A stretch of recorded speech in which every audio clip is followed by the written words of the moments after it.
are anything but. Battles can take forever in Sonic Chronicles. When you're not repeatedly inputting commands for your special attacks, you're inputting commands to defend yourself from enemy attack, which gets more exhausting when there's over 4 enemies on the screen at once. Then sometimes, out of the blue, enemies can enter an evasive state in the middle of your turn, meaning nothing besides power attacks will hurt them, meaning if you chose regular attacks you're not hitting them, meaning more turns just to defeat them, meaning more commands to input. Foes can have an obnoxious amount of health, they can fortify themselves with ridiculously high defense, regenerate health at the end of every turn, or revive themselves if you don't take everyone out at once. These are not difficult things to counter, they just take so fucking long. By the second half of the game, assuming I can't deal with mooks with some damage buffs here and the same 1-2 punch that works about 95% of the time, I'm running away from everything because I honestly cannot bother. It's not like I get much from these fights besides experience points and the occasional healing item. You would think you'd win money, but you only get that from the world map in very limited amounts. And the shit you can buy with it amounts to chicken feed, equipment that's entirely negligible, or more healing items that you already get from fighting. You can collect Chow eggs from the overworld, which shortly hash into Chow that can supply different benefits to the person it's equipped to. God damn, what sort of heavy metal is he listening to if he's swinging his head that violently? Most of the Chow are insignificant, and what you get is completely random. Though it's possible to save scum until you get the Chow you want, like the one that lets you skip inputs for PAL moves. Equip that on someone like Cream the Rabbit, and congratulations, you just snap the game in half. Though again, it's not as if this game is dreadfully hard to start. No, Sonic Chronicles is just dreadfully tiring. I was in no way engaged in any sense at any point during this adventure, and by Angel Island I wanted it to end already. From the overly simple story, the unnecessarily tedious battle system, the lack of things to do outside story progression, further emphasized when you realize about half of your time is spent in battles. And then there's the obviously unfinished presentation. I mean, besides the backgrounds, everything else in this game looks bleak. Character models are rough around the edges, the game is riddled with slowdown during battles, and the sound design is amazingly awful. And I'm not just talking the music. And I'm sure you heard enough people mention how terrible these compositions are, but sound effects from battles or the overworld are just as bad if you ask me.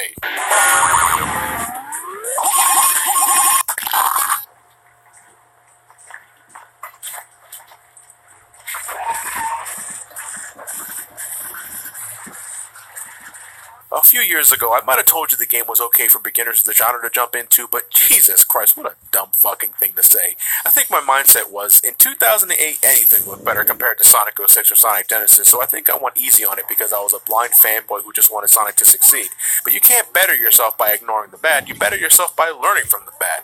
So start with something like Final Fantasy IV if you're looking to get into the RPG genre. Now, that's a game I think anybody can pick up and enjoy. Sonic Chronicles, besides some good characterization, which I think only matters if you're a diehard fan of the Sonic franchise to begin with, the game offers nothing to the player looking for a new RPG experience. And despite the rushed cliffhanger of an ending, a sequel is very unlikely given the lack of interest from EA after purchasing BioWare, and the amount of legal bullshit Sega went through when Ken Penders, former writer of the Sonic the Hedgehog comic book, sued the company over copyright infringement, noting striking similarities between the Dark Brotherhood and his Dark Legion. I don't really give a shit at the end of the day. And notice how I didn't raise my voice much throughout this video. That's just how dull this game is, and boring RPGs are such a drag to get through. Now, I'd love to see another crack at an RPG game. Just don't do this again, whoever's in charge of that one. So it looks like I won't be finishing Sonic Unleashed until after my trip to PAX East. Hey, if you're heading there, I'm attending all 3 days between March 10th and the 12th, so come on by, say hello, we'll wait in long-ass lines together. Yeah, but next video is the end of the current Sonic Marathon. You guys all know what's coming up next, so I'll see you next time with my revisit to Sonic Unleashed. With all that said, thank you guys for watching. Have yourselves a fantastic night. Take care.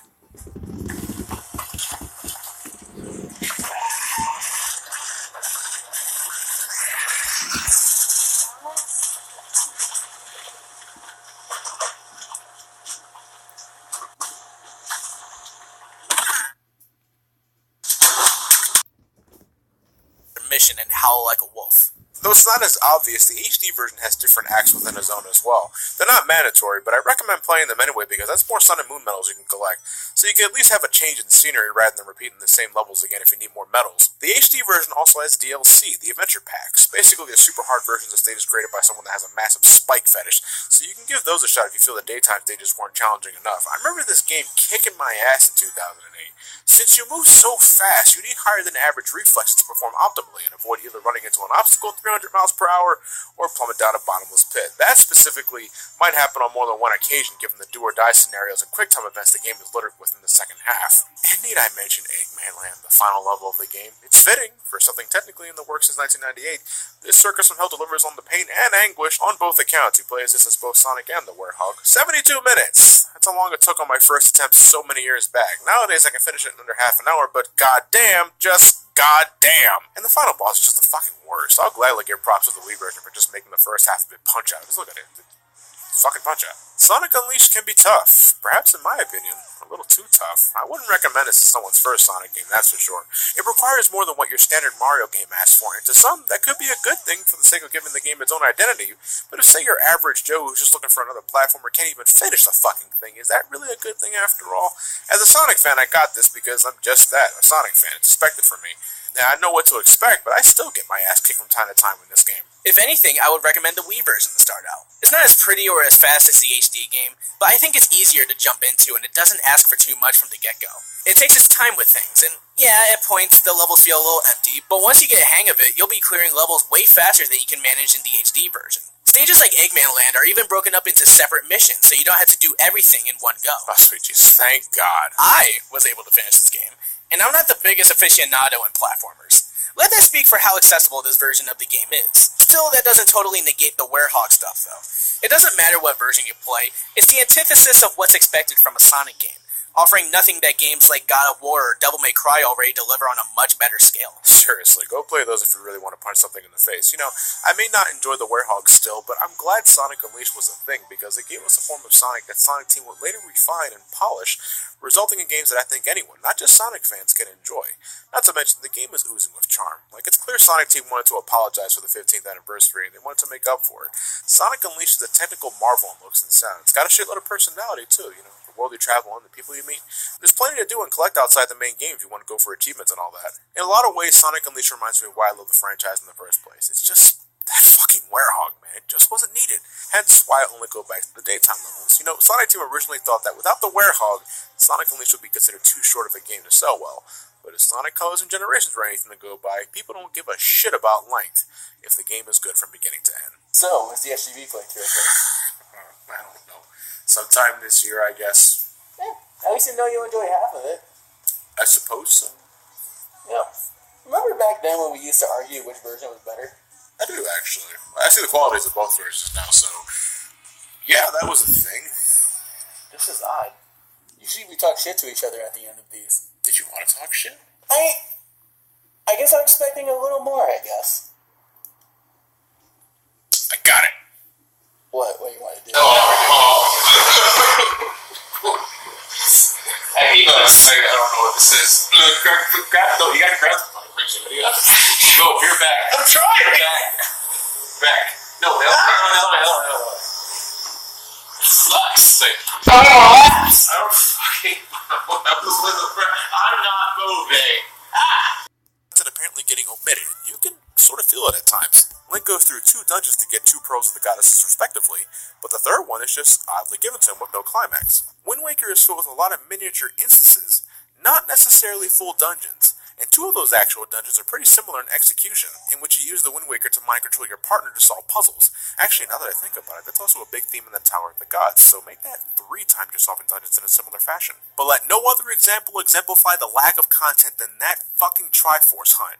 To prove his courage as a true hero of the winds, and I guess as a callback to the original Zelda on the NES, Link is required to search for the Triforce of Courage, which has been broken up into 8 pieces and scattered across the ocean. In the original version, this was the absolute worst. You could only discover Triforce pieces by using Triforce charts, which you had to find firstly, but then you had to get them deciphered because you couldn't interpret the language. That's where Tingle comes in. The 30-something spandex-wearing creeper from Majora's Mask has returned, not just rocking a hard-on for fairies, but the motherfucker loves rupees. Tingle offered to decipher Triforce charts for a meager 398 rupees per chart. There was 8 Triforce charts total, meaning you had to spend a grand total of 3,184 rupees to proceed through the game. An in-game paywall that brought the endgame to a screeching halt. And raison numero dos on why you should get the HD remaster. After completing the necessary trials, your rewards were just straight up Triforce pieces, meaning you didn't have to pay this asshole a single goddamn cent for 5 of the 8 possible pieces, and by this time of the game,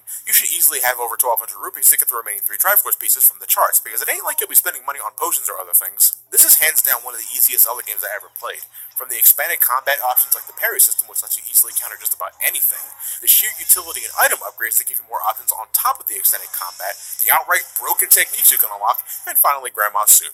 Just I mean, wow, full health and magic restoration and an attack boost until I take damage? Fuck. I don't know what the game over screen in Wind Waker looks like. I've never died in this game, period. And I don't think the dungeons are at all taxing either. They can go on a little long. I think it hurts that, again, you're doing the same mind control gimmick for 3 of the temples, making them feel a little samey. And not even one of these boss fights are tough in the slightest, with the exception to the final one. That one's actually really cool. Now, I still have a lot of fun using the new grapple hook for swinging around. I really get a kick out of the new Deku Leaf, which lets you glide long distances with enough magic power. And I'm always happy to see returning classics like the boomerang, the bow and arrow, and that sexy, sexy hook shot. You ever use it on a Dark Knight? You just aim at their head, zip towards them, and yeah! Oh! I could do that all day. In the Wii U version, you can take selfies with the Picto Box. I don't consider that a selling point, but it's fine to do with friends, family, frozen demons, and dark wizards. I believe Wind Waker to be a good jumping point if you haven't played a 3D Zelda game yet, and for the love of God, make sure it's the HD remaster. I can't stress that enough. Wind Waker plods in the beginning and end of the adventure. Without those refinements, it'll wear you down. But on the plus side, it certainly won't kick you in the ass if you're not looking for something overly difficult. Ocarina of Time and Majora's Mask are still better games in my opinion, if only because it feels like there's more to them both visually and content-wise. Wind Waker isn't bad in the slightest. I wholeheartedly love the way it looks, and I certainly love the amount of utility this incarnation of Link has, but the world around him doesn't adjust accordingly, which again makes it one of the easier Zelda games, but also one of the shallower. There's much to discover in the open blue, and that's great, especially if you get a kick out of sailing, but it's purely for completionist purposes, and nothing you need to absolutely do to ensure survival. I'm surprised I got as many hearts as I did. I could have had half of these, and I would have been just fine. So my revisit was pleasant overall, but not entirely fulfilling. And perhaps the next game will satisfy the rest of that craving. And we're not putting the Wii U away just yet. For next time, we're looking at the HD remaster of The Legend of Zelda Twilight Princess. And I really want to see what I think about this one, going back to it. God, I remember the build-up for this one big time, but that's for next time. Thank you for watching. Have yourselves a fantastic night, and take care.